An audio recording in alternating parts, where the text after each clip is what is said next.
song. Magandang gabi po sa ating lahat mga kapatid. Yes, the Lord is faithful. Purihin po ang Panginoon. Very inspiring po. Very encouraging. Yun pong patotoo po ni Brother Marlo kanina sa kanya pong introduction bago po ang song leading. So, kailangan po natin yun. Tayo po mga mananampalataya, hindi po tayo nagtatago sa ating pong mga weaknesses o kahinaan o kasalanan. Hindi po. Hindi po tayo nagpipretend na tayo po ay magagaling, maiinam at mga hindi nagkakamali. Hindi po tayo ganon. Ginagawa po tayong righteous ng Lord araw-araw. Tinutulungan niya tayo maging mabuti. Pero, ang Lord po, makikita natin sa Biblia, mga kapatid, nilalabas po niya ang kamalian ng bawat kahit na ng mga patriarka natin. Inilabas niya kung sino si Adan, yung unang mama, yung unang tao, yung unang lalaki. Inilabas niya kung sino si Adan. Kung anong karakter ni Adan, kung paano siya nag-fall. Pinakilala niya kung sino si Abraham. Okay? Pinakilala niya kung sino si Isaac, yung namamaboritong si Isaac. Pinakilala niya kung sino si Jacob. Pinag-aralan natin. Swindler. Although makikita natin doon, sa ating kahinaan, sa ating pong pagiging tao, sa ating mga weaknesses, nandiyan ang Diyos para gawin tayong maayos sa pamamagitan ng Kanyang pangunguna at pakikialam po sa ating mga buhay. Pero never na naging maayos po tayo o mainam sagan po ng ating sariling kakayanan. Never po yun. Kaya lahat tayo nagpupunta tayo sa church at lumalapit sa Diyos para magpaayos sa Kanya. We are not pretending that we are righteous on our own, na magaling tayo, na kaya nating ayusin ang ating mga sarili. Nandito tayo para magpalakasan tayo, mga kapatid. I-confess sa Lord kung ano talaga ang nangyayari sa ating buhay. Kasi, tandaan niyo po ito, ang taong hindi nagko-confess ng kanyang mga kamalian o mga past sins, ibig sabihin po noon, ayaw pa niyang baguhin yung kanyang pong mga ginagawang kasalanan. Meron pa siyang balak o plano na balik-balikan ito. Nag-i-enjoy pa siya doon. Tandaan niyo po yan. Sapagkat sinasabi ng Biblia na ang tunay na sa Diyos ay lumalapit saan? Lumalapit saan? Sa liwanag, sa ilaw, sapagkat ayaw na nilang madimlan ang kanilang ginagawang kamalian. Meaning, kinukonfess mo. Sinasabi mo, Lord, hindi ko kaya ito. Pero sinasabi mo, tutulungan mo ako, kaya mo ito. Lord, sa'yo na ito, tulungan mo ako. Yan. So napaka-powerful po, mga kapatid, pagka nagpapatotoo ka kung sino ka. Hindi po yun weakness, hindi po yun kahinaan. Pagiging makatotohanan po yun. At gusto ng Diyos na lumapit tayo sa Kanya at ilahad kung sino tayo. Saka pa lang niya tayo matutulungan. Kasi kung tago ka ng tago, ibig sabihin, may pride ka, ayaw mong pakita sa Diyos, at ayaw mong ipakita sa iyong mga kapatid na meron kang kahinaan. You are pretending to be righteous on your own. But no. Nagkakaintindihan tayong lahat dito. Amen? Sino magaling dito? On his own, on her own. Wala. Nandito tayo dahil nagpapalakasan tayo. Dahil pare-pareho tayong mahihina kung hindi tayo lalapit sa Diyos. Kaya nagsasama-sama tayo para lumapit tayo sa Diyos. And when we testify who we are and what God has done for our lives para baguhin tayo, God is glorified and the church is edified. Lumalakas, tumatatag, umiinam. Purihin po ang Panginoon. Sa sa buhay po ni Marlon. Ngayon po kasi tinetry natin siya bilang lalaking song leader. And we don't want someone na tatayo doon at magpipretend na magaling. We don't want that kind of person na tatayo na magpipretend na magaling. Tatayo ka doon para ibigay mo ang lahat sa Lord at aminin kung sino ka para ang Lord ay maitaas sa buhay mo. Amen? Kapag nagpipretend ka kasi hindi matataas ang Lord. So, that is very powerful testimony. Purihin po ang Panginoon. So, magpapatuloy po tayo sa mensahe ng Panginoon patungkol po sa pagpapaliwanag ng spiritual giftings para po sa ating iglesia. So, sinimulan na po natin. Hindi natin natapos last week because we are very happy to give the news of what God has been doing in our church, lalo na po sa leadership. Okay, so ang message po na binigay sa atin na sinimulan last Thursday para po sa mga spiritual giftings is yung 3 elements or 3 components of a successful and healthy church or ministry. Tinatawag natin the triangle of Jesus Christ or Christ ministry. Ano po yung tatlo na yan? 3 elements. Number 1 is the Holy Spirit. Para makita tayo na matatag, na successful, na healthy, kailangan nag-ooperate po yung triangle na ito o yung tatlong elements. The Holy Spirit, the elect, and the spiritual giftings. Without these 3 components, mga kapatid, o elements, sa isang ministry o sa isang church, wala pong katagumpayan ng church. Magkakanya-kanya lang tayo dito, magpapaligsahan lang tayo dito, magpapagalingan, magpapayabangan. Yun lang ang gagawin natin. But with the presence of these 3 important elements sa ating pong ministry at sa church, iinam po at gaganda po ang takbo ng church. Okay? Ang pangunguna ng banal na Espiritu, ang presensya ng mga taong hinirang ng Panginoon, at ang pagganap ng mga hinirang ayon sa kanilang mga kaloob or spiritual giftings, the triangle of Christ ministry. At sinagot po natin yung katanungan last Thursday. Are you an elect of God? Do you have the Holy Spirit within you? And do you know what spiritual gifts you have? So mamaya ang ating pong life's question is, are we, pakilagay niya muna yung life's question mamaya para mapag-nimi na nila habang tinatalakay natin yung mensahe ng Panginoon. Ito po yung life's question natin mamaya na paghahandaan natin. Are you truly convinced that you are an elect of God, that you possess the counseling Holy Spirit, and that the call to the ministry of God? Ikaw ba ay lubusang kumbinsido na ikaw ay isang hinirang ng Diyos, na taglay-taglay mo ang tagapagturong banal na Espiritu at ang pagkatawag sa iyo sa gawain ng Diyos? Importante po yan sa atin bilang mga mananampalataya. That we are fully convinced. Hindi tayo sumusuntok sa hangin. Hindi tayo tsumatsamba. Nasa church po tayo para we have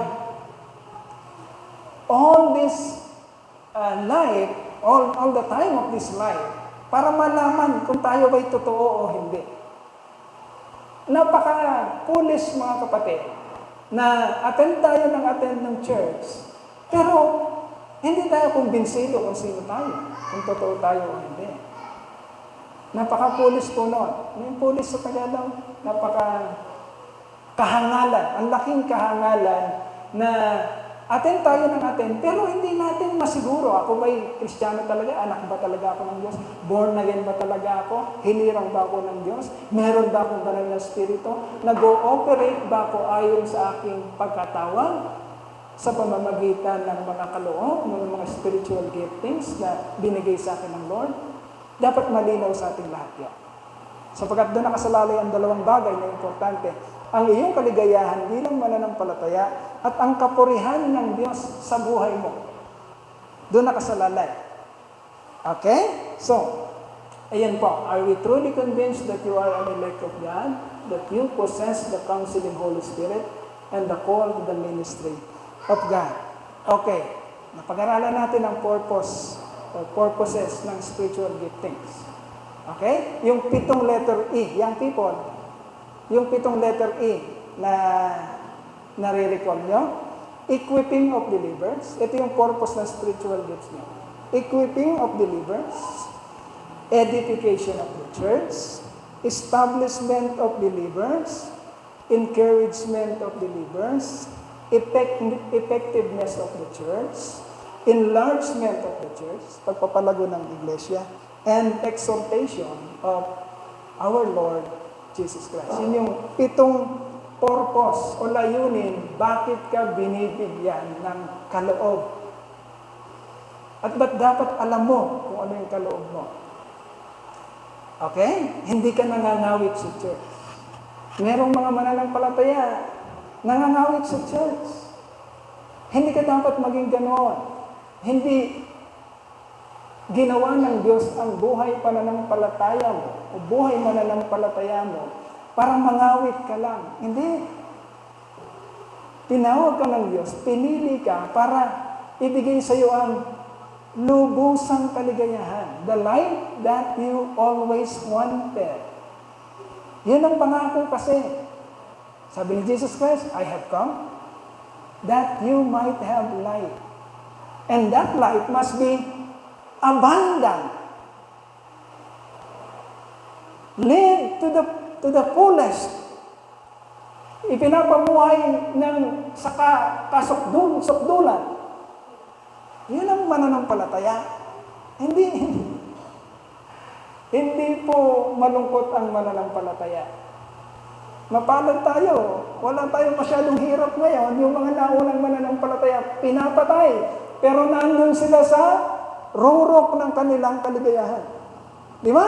Nakita natin, Esteban, binabato. Pinagbabato, stone to death. Nakangiti. Nasa rurok ng kanyang kaligayahan sa piling ng Diyos. Habang puk, puk, puk, puk, puk. Tama ng bato. Yan po ang pagkatawag natin. Kahit anong problema dito sa lupa, hindi makaka-overcome. Dahil naiintindihan natin, naunawahan po natin kung sino tayo bilang mananampalataya. Pag-aaralan po natin yung mga kapatid. Sino ang banal na espiritu? Doon sa three elements of a successful and healthy church. Sino ang banal na espiritu? Ano ang kanyang gawain? Bakit nandun siya sa 3 elemento ng isang malusog na ministeryo or church ng ating Panginoon? Who is the Holy Spirit? Ano ang kanyang ginagawa? Okay. Simulan po natin. The Holy Spirit. Okay lang, pindut-pindutin mo hanggang dumating tayo doon sa, nagawa na kasi natin yung nauna dito. Ayan, the Holy Spirit. Who is the Holy Spirit? The Holy Spirit. The Holy Spirit is God's gift through Jesus Christ to every believer. Okay? Malinaw na malinaw po ito. Kapag ikaw ay tunay, okay? Bakit pastor, lagi mo masyadong kinakadikdikan na tunay ka, dapat tunay ka, dapat kumbinsido ka. Kapatid, wala kasing kabuluhan ang buhay mananampalataya kung hindi natin mapatunayan na tayo ay tunay. Sayang kasi na hindi natin mapatunayan na tayo ay tunay. Ngayon, anong trabaho ng Holy Spirit? The Holy Spirit is God's gift through Jesus Christ to every believer. Nakikita po niyo dyan yung triune being. Ang paniniwala po natin, one of our essential belief is that we believe in a triune God. Ang Diyos natin ay Trinity Tayo'y tinatawag na Trinitarian. Hindi po tayo oneness.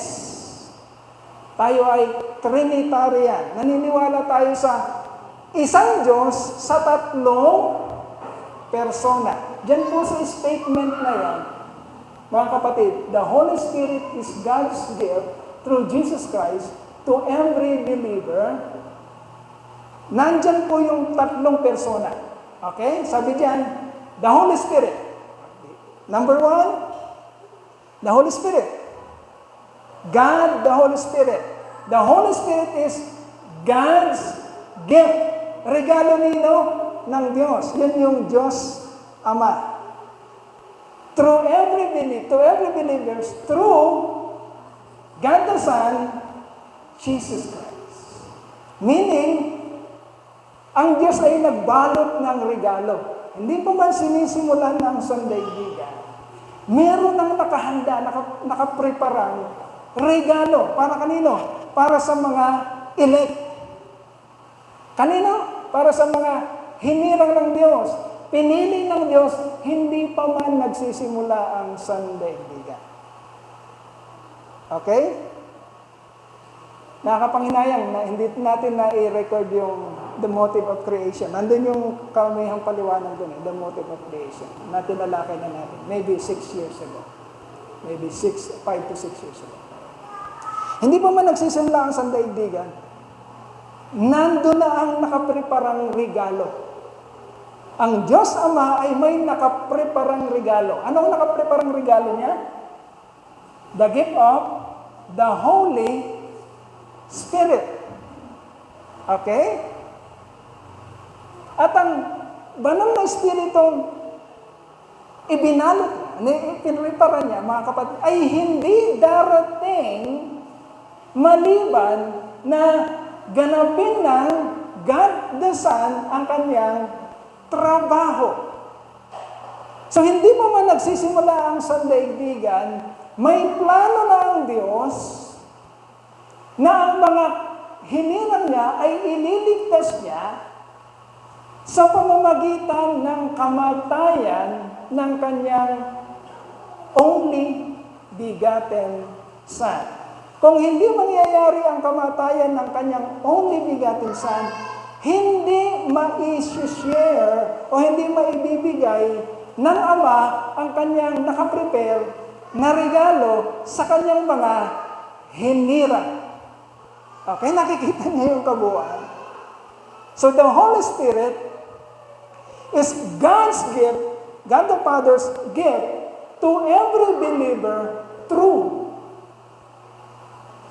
the mission and the sacrifice of God the Son, Jesus Christ, our Lord and our Savior. Nakita niyo yung kabuuan ng lahat ng iyon, mga kapatid? So ito'y isang regalo. Mapalad ka kung ikaw ay hinirang ng Diyos. Mapalad ka. Again. Tayo bilang tao, si pastor bilang tao, hindi alam ni pastor kung sino-sino ang mga hinirang o hindi. Tapusin na natin ang anumang argumento o pagpapaligsahan para kilalanin natin sa isa't isa. Sino bang ligtas o kung sino bang hindi ligtas?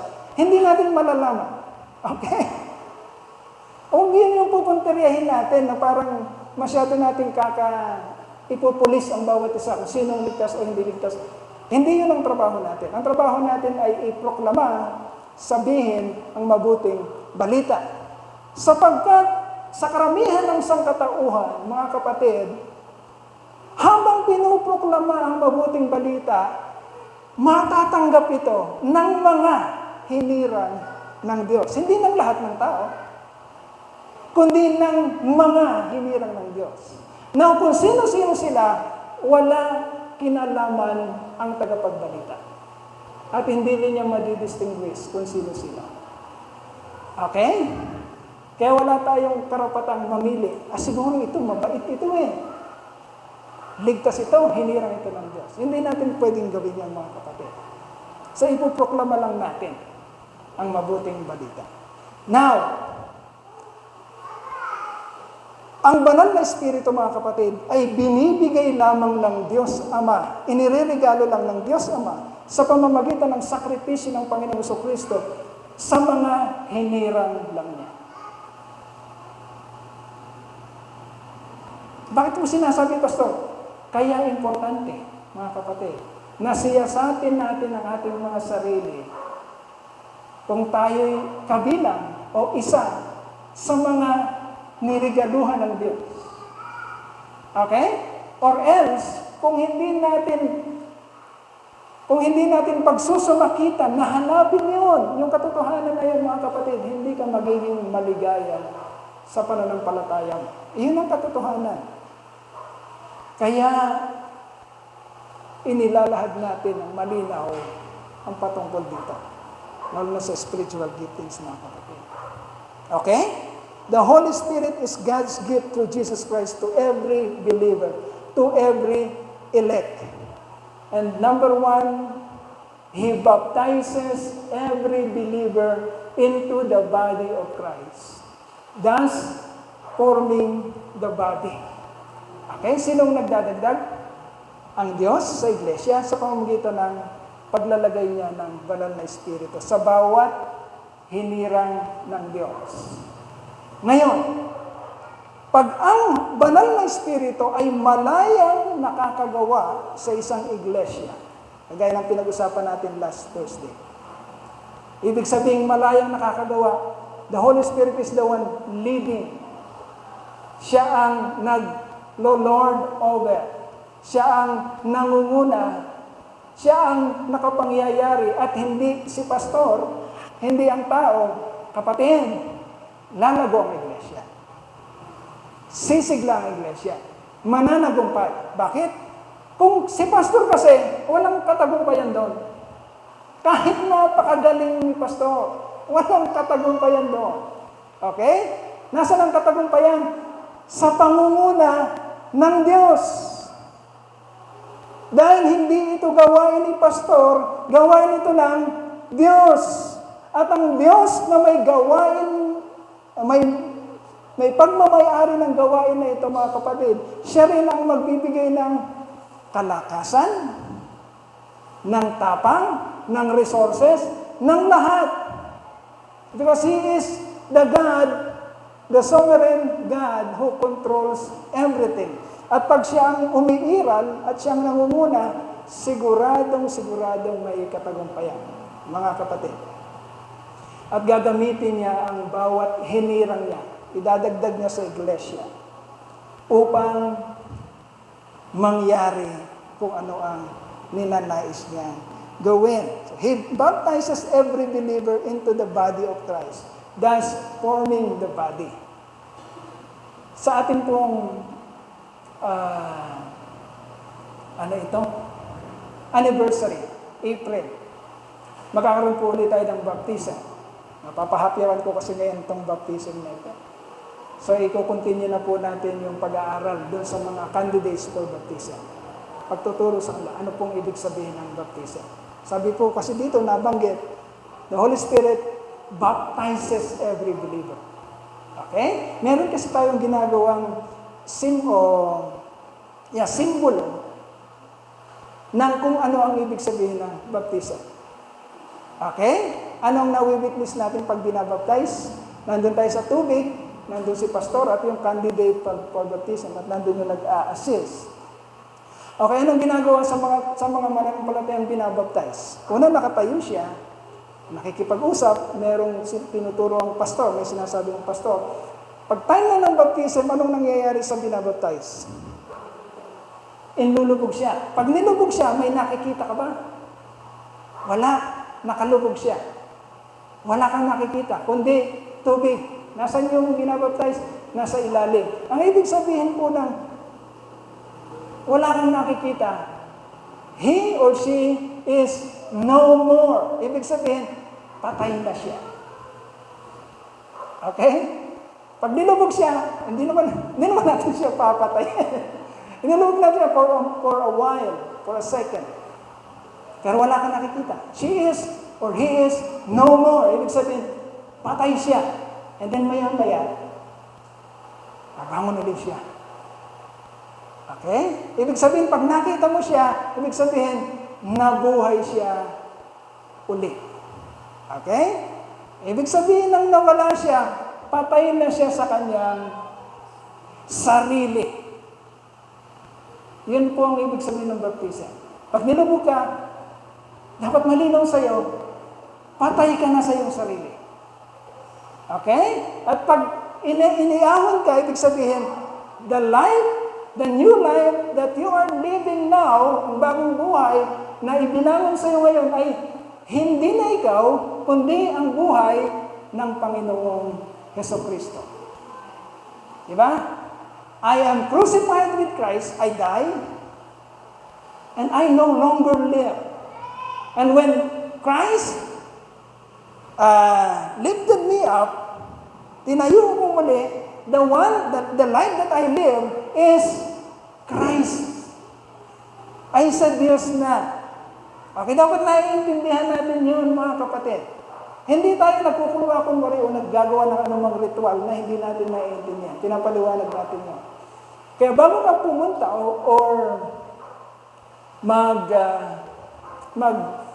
ang tawag dyan, sumunod sa tubig ng bautismo, kailangan naunawaan mo, kapatid, na ang madlang people, ang heaven at ang earth ay witness sa isang ginawa mong pangako na ang buhay na ito ay patay na sa sarili at pagbangon ng buhay na ito ay bagong buhay na. At dapat makita sa akin ang buhay na kagaya ng sa Panginoong Jesucristo. Okay? So every believer, mga kapatid, na pinananahanan ng banal na Espiritu, ay kailangang makakitaan ng panibagong buhay. Okay? Hindi na yung buhay na dati. Kaya nung nagpatotoo si Marlo, si Marlo kanina, sinabi niya yung dati. Huwag niya lang ba, ang tawag din, tinestify niya, kinonfess niya, eto ako dati. Huwag niya lang gamitin sa kanya yung dati. Because he died to that. Okay? Patay na siya doon. At ang Marlong makikita natin ngayon ay yung Marlong ibinangon ng Panginoon. Na born again na siya. At ang buhay niya ngayon ay buhay ng Panginoong Jesucristo. Okay? Kaya tayo, mga kapatid, dapat malinaw din sa ating iglesia, na hindi tayo, mga grave, ang tawag na, mga grave digger, yung nakalibing na, yung dating nangyari dati, hukay pa tayo ng hukay. At ipapamukha pa natin, ala na yun, tapos na, limot na natin. Tinatanggap na natin ang ating mga kapatid sa isang buhay na ibinangon ng Panginoon. Pinagkakatiwalaan natin sila ng 100% kasi naniniwala tayo na sila ay born again na. Hindi na sila yung dati. Sa ganung paraan, may empower natin ang isa't isa sa iglesia. Okay? Hindi yung pagtinignan. Kung walang gagawin mabuti. Yan ba ang ilalagay na walang gagawin mabuti? Kilala ko yan dati, ganito yan. Hindi na, kapatid. Tapos na yun. Siya yun dati. Ngayon nag-confess ka, pinakita mo. Ang tawag yun, kinonfess mo yung dati mong pagkatao at sinasabi mong born again ka na, bago ka na. Mga kapatid, bibigyan natin sila ng clean slate. Ano yan? Yung, basta clean. Yung, kumbaga sa papel, dati maraming sulat ang papel. Yun yung dati niya, maduming papel. Ala na, itatapon na natin yan. Bibigyan natin siya ng isang clean paper, clean slate, na parang wala siyang ginawang masama. At pagkakatiwalaan natin siya. Okay? So, the Holy Spirit, He baptizes every believer into the body of Christ, thus forming the body. In Matthew chapter 3 verse 11, it says, sabi niyan, I baptize you with water for repentance, but after me comes one who is more powerful than I, whose sandals I am not worthy to carry. He will baptize you with the Holy Spirit and with fire. Okay? He will baptize you with the Holy Spirit and with fire. What we are doing dito sa water baptism is only a symbolism. Hindi ito yung totoong nangyayari sa spiritual. Huwag kayong mag-expect na pag inilubog kayo at bumangon at ibinangon kayo mula sa tubig, ay nagbago ka na. Hindi. Nauna na yung pagbabago. Okay? Nauna na yung born again experience. Kaya ka sumunod sa water baptism, gusto mo lang ipakita sa madlang people that you are identifying yourself with Jesus Christ. Gusto mong ipakita sa lahat na, eto ko, born again na ako, at gusto kong makita ng madlang people na ako ay para kay Kristo. Wala nang magic doon sa ginagawa nating water baptism. Just like, if we are conducting yung tinatawag nating Lord's Supper, wala nang magic doon. We are commemorating, inaalala. Ganun din sa water baptism, mga kapatid. Walang magic doon. Pinapakita mo lang sa lahat na, eto ako, para ako kay Kristo. You are identifying yourself with Christ. Okay? So, the rebirth, yung totoong nangyari sa'yo, mga kapatid, nakamatayan ng sarili, at born-again experience, the rebirth or born-again experience is, tandaan mo kapatid, the beginning of your eternal life. Okay? Kaya sumusunod ka na sa lahat ng ordinansa dahil nagkaroon ka na ng panimula sa iyong buhay na walang hanggan. Kailanman hindi na ito mawawala sa iyo. Baka iniisip mo magsisimula ang buhay na walang hanggan mo pag namatay ang flesh. Hindi po. Ibinibigay po ang ating born-again experience or rebirth or ang kapanganakan ng ating spirito, mga kapatid, habang tayo'y nandito pa lamang sa planet Earth at buhay pa tayo. Okay? At once na ibinigay na sa atin ang ating born-again experience ng Diyos, nagsisimula na po ang buhay na walang hanggan. Okay? Kaya maaalala po natin ang lahat ng ito pag nasa langit na tayo. Baka ang iniisip nyo, yung langit ay panibagong mundo na wala kang alaala sa nakaraan. No! Hindi ka biglang gigising sa langit. Namatay ka kunwari. Namatay ka dito sa lupa. At papunta ka sa langit dahil ikaw ay Christian. Pag dilit mo at nasa langit ka na, sino ako? Nasaan ako? Ano ang nangyari sa akin? Sino sila? Hindi ganun.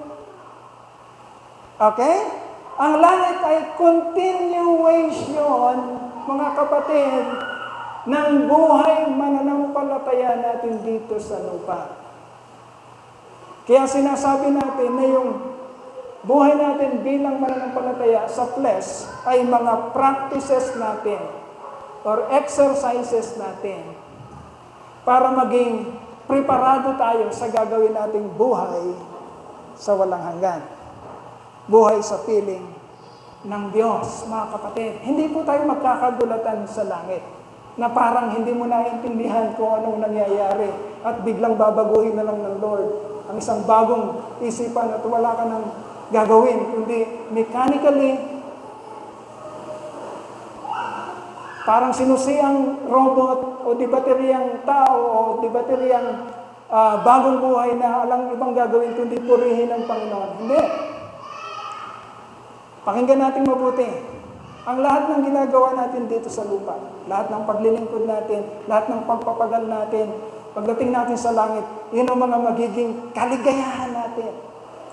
Because Na-overcome ng Diyos, ng Lord, ang isang buhay na napakahirap dito sa lupa. At bibit-bitin mong lahat ng tagumpay na yon papunta sa piling ng Diyos. Magre-rejoice ka. Dahil pinagtagumpayan ng Diyos, ng Panginoong Kristo, ang buhay na napakahirap dito sa lupa. Okay? At pag nagkita-kita tayo doon, Marlon, nandito ka pala, Marlon, high fives. Nandito ka pala, Dia. Ang mahirap, pagdating sa langit, nasa si Pastor, parang wala si Pastor. Nandito tayong lahat Nasa si Pastor doon. Yan ang mahirap. Okay? Kaya dito pa lang mga kapatid, pinapaliwanag natin para hindi tayo magugulat. Sapagat ang buhay na, pag na-born again ka dito sa lupa, yun na yung start ng iyong eternal life. Kaya may kanta tayo kay May Gabriel. Buhay ko'y walang wakas, ito'y walang hanggan, kung kaya't si Kristo'y pinaglilingkuran. Yung kanta na yun. Once na na-born again ka na, kapatid,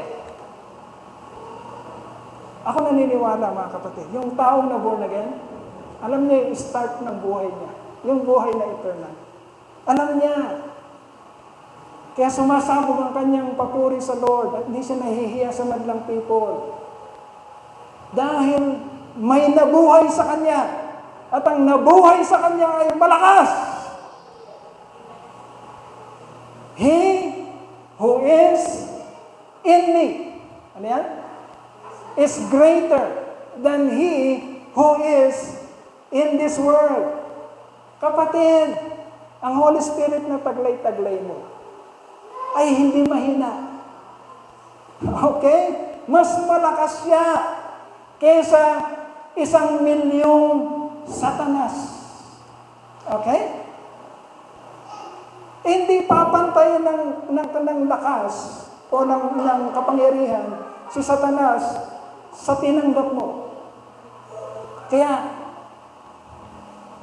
huwag kang papayag, natalo ka. Kasi, magtatawa sa'yo si Satanas. Kala ko malakas ang tinanggap mo. Bakit? Kayang-kaya kita. Pakitaan lang kita ng legs. Pakitaan lang kita ng muscle. Kuha na kita. Hindi pwedeng ganon, mga kapatid. You are a born-again Christian. At ang plano ng Diyos ay ibigay sa iyo ang Holy Spirit para maging matagumpay kang makagawa para sa edification, ikasisigla ng iglesia na pinagdagdagan sa iyo ng Diyos. Number two.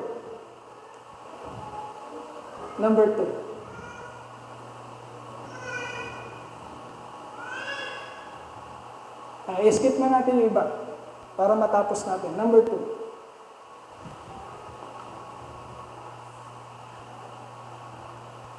Ayan. He is the source.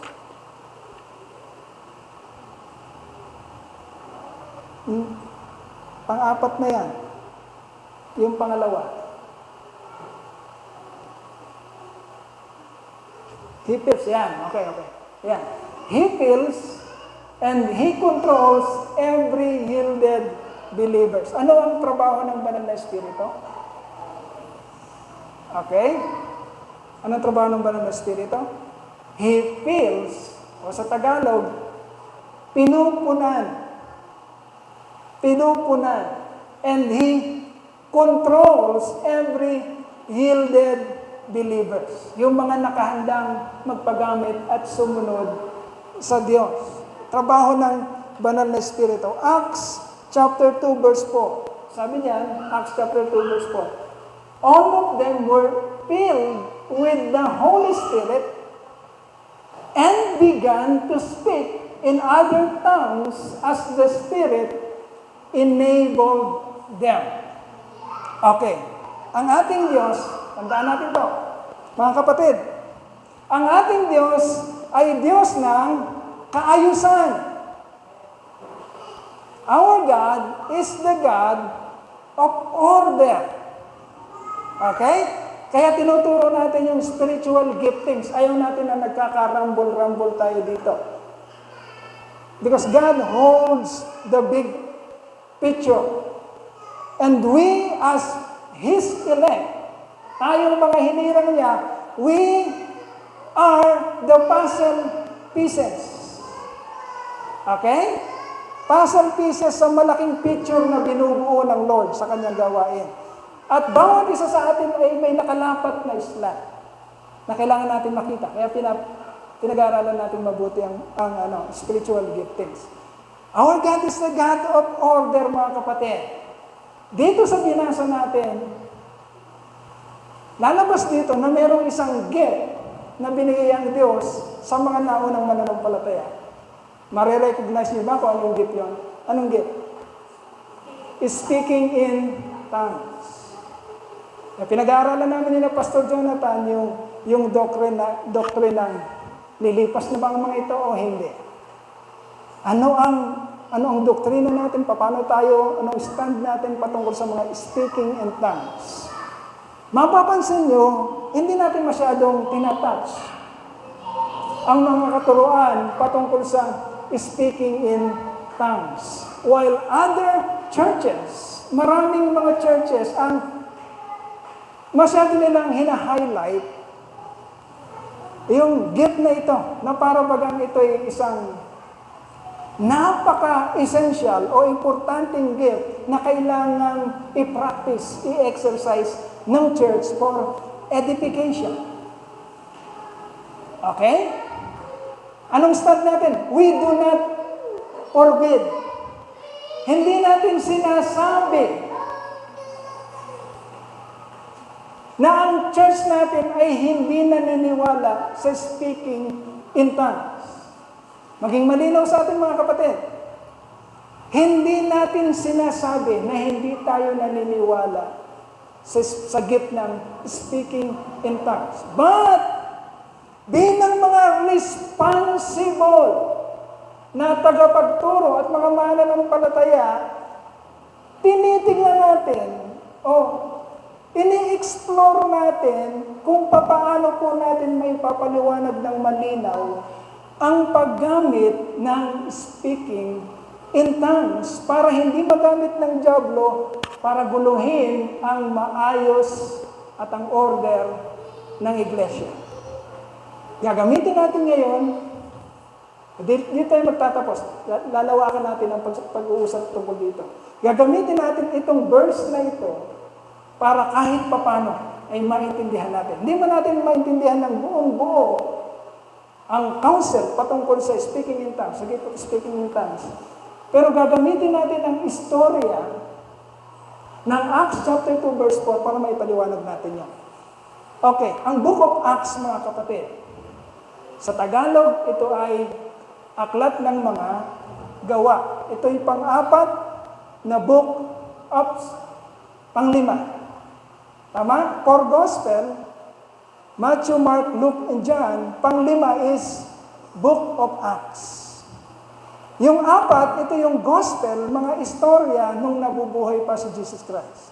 Ang Book of Acts, mga kapatid, ito yung istorya ng mga unang mga araw na ang nasa frontline na nakikita ng madlang people ay hindi na si Jesus Christ, kundi ang mga apostol ng Panginoon. Kaya Book of Acts. Book of Acts of the Apostles, ang mga apostoles. Kung makikita nyo, chapter 2 pa lang to. Okay? Ibig sabihin, maagang-maaga pang istorya.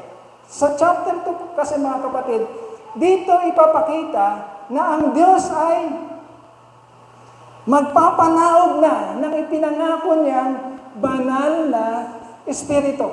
Ang unang mga recipient ng banal na Espiritu na galing sa Panginoong Kristo, na regalo ng Ama, hindi pa man nagsisimula sa daigdigan, ang unang recipients ay ang mga apostol. Okay? Pag binasa niyo lahat yung Acts chapter 24, ang konteksto niya, mga kapatid, bumaba ang banal na Espiritu sa hawig ng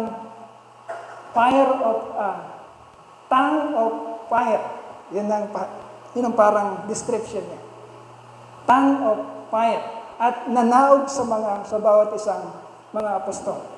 At all of them were filled with the Holy Spirit and began to speak in other tongues as the Spirit enabled them. Okay, nagsalita daw sila sa iba't ibang wika. Okay, but when you do not get the context of the whole chapter 2, pag hindi mo na binasa yung simula at yung mga susunod na mga verses, hindi mo mahuhuli ang kahulugan ng speaking in tongues. Remember, mga kapatid, ang speaking in tongues ay hindi na isulat sa gospel. Wala kang mababasa na gift of speaking in tongues sa Matthew, Mark, Luke, and John. Unang lumabas, mga kapatid, ang gift of speaking in tongues dito sa verse na ito. They began to speak in different tongues, but with the careful observation of the chapter, mga kapatid, ang sabi doon, basahin ko hindi ko kasi nailagay dyan.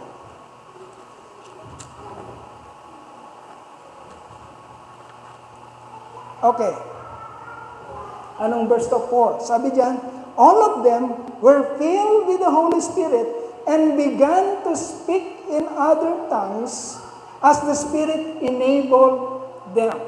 Verse 5. Now there were staying in Jerusalem God-fearing Jews from every nation under heaven.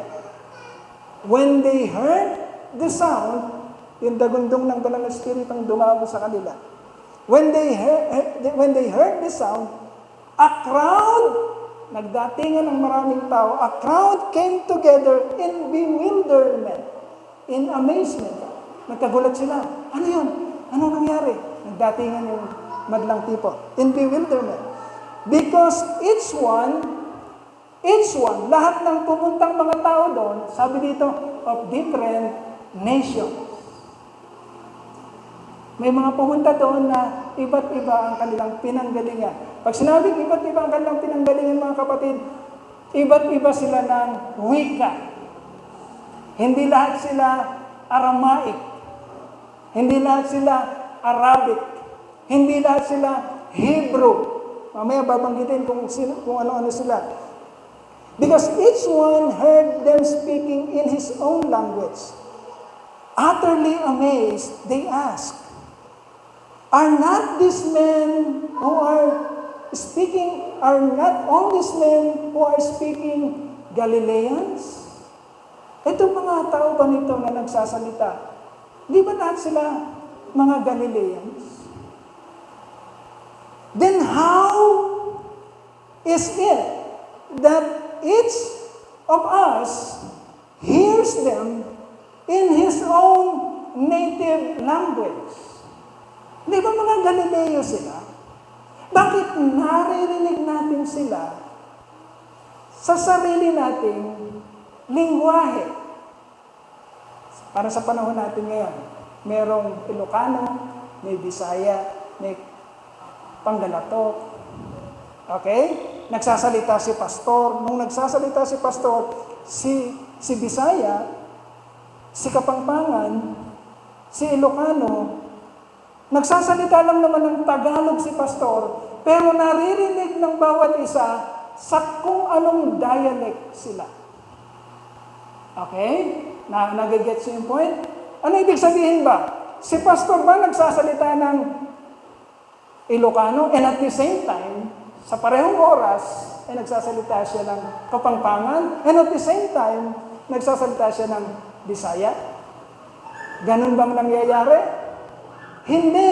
Nagsasalita lang si pastor ng Tagalog. Pero niloob ng Diyos na ang pagsasalita sa Tagalog ni pastor ay naririnig nila sa Bisaya, Ilocano, at Kapampangan. Ang tanong, talaga bang nagsasalita ako ng ibang wika? Hindi. Ang kapangyarihan ng Diyos ang gumagawa para ang Tagalog na sinasabi ko ay maririnig nila sa kanilang sariling wika. Ngayon, nasa ng order doon? Niluloob ng Diyos na maunawaan nilang lahat, bagamat hindi nila naiintindihan ang Tagalog. Na-gets niyo mga kapatid? Ngayon, anong ginagawa sa panahon natin ngayon? Para lang magamit yung gift na ito ng Diablo. Sasaulo ng mga kung ano-anong salita. At sasabihin na hindi nauunawaan ng mga nakakarinig. At ang sabi ni Apostol Pablo, kailangan, kung gagamitin nyo ang sinasabi niyong speaking in tongues na gift nyo, kailangan sa mga sinasabi nyo ay may tatayo upang ipaliwanag kung ano ang mga pinagsasasabi nyo. Sapagkat kung walang tatayo para ipaliwanag ang pinagsasabi nyo, para lang kayong mga batingaw na umaalingaw na hindi naman naiintindihan kung ano yung sinasabi. Nagigets natin mga kapatid? Our God is the God of order. Ang speaking in tongues na sinasabi natin ay kapangyarihan ng Diyos. May posible ba sa Diyos? Wala.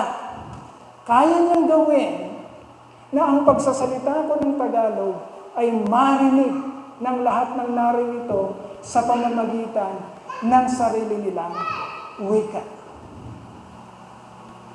Sino nagsabi ng speaking in tongues? Yung mga taong nakakarinig. Si Pastor, nagsalita ng Bisaya. Totoo bang sinasabi niya? Yes. Sapagkat narinig niya ako sa Bisaya. Si Pastor ba yun? No. The power of God who can do the impossible things. Tandaan natin, ang ating Diyos ay Diyos ng kaayusan. At hindi natin gagamitin ang ating giftings para lang dayain ang kamukha natin at magkaroon tayo ng tinatawag na leverage o edge o control. Buti pa si Pastor, nag-speaking in tongues. Ako hindi. Buti pa siya, may speaking in tongues. Ako wala. Huwag niyong kaingitan yan mga kapatid. Hindi kayo nire-require ng Lord na mag-speaking in tongues. Okay? Nire-require kayo ng Lord para sabihin, ipangaral, i-istorya, ang mabuting balita, ang gospel, sa pinakamalinaw na paraan na ibinigay sa inyo ng Diyos. Yun ang requirement sa atin ng Diyos. Hindi speaking in tongues. So ano bang gifts na magagamit natin para sa sarili nating interest? Naway maging malinaw sa ating mga kapatid. Pinipilapan tayo ng Lord, kinokontrol niya, pinipilapan tayo ng banal na Espiritu ng Lord, ng giftings natin. At siya rin ang nagkukontrol nito. Para saan? Sa kaayusan ng ating iglesia. At hindi para maging mas mainam tayo sa kapwa nating mananampalataya. Marami pa po niyan mga kapatid, tatalakayin natin next time. Tayo po'y magpuri at magpasalamat sa Panginoon. Hallelujah, hallelujah, hallelujah. Ama namin dakila. Labis po kami nagpapasalamat, Lord, sa kalinawan na binibigay niyo po sa amin. Patungkol sa amin po mga giftings. Lord, kayo po ang nagbigay sa amin ng banal na Espiritu. At kayo rin po ang nagdagdag sa amin ng mga kaloob na gagamitin po namin para po sa ikaayos at ikasisigla ng inyong pong gawain. Lord, nawa ang iglesia ginagamit po. Truth and Life Christian Church sa Koreang Lord God. Tunay ngang makinig sa iyo, hayaan ang banal na Espiritu makagawa sa amin, makapanguna sa amin. Upang magampanan namin, Panginoon, ang aming pong mga pagkatawag Ayon po sa pagbibigay mo sa amin, pagkaalam namin ng mga kaloob, ng spiritual giftings para po sa amin, para sa aming mga gawain. Ama, salamat po. Ito po ang iyong iglesia. Patuloy mo po kaming kaawaan at turuan na kami po bilang iyong mga hilirang Panginoon ay maganap kung anuman ang mga gawain na pinapagawa mo po sa amin. Sa iyo pong papuri, sa iyo pong parangal, tinataas po namin. Sa pangalan ng aming Panginoong Jesucristo, Amen, Amen, Amen.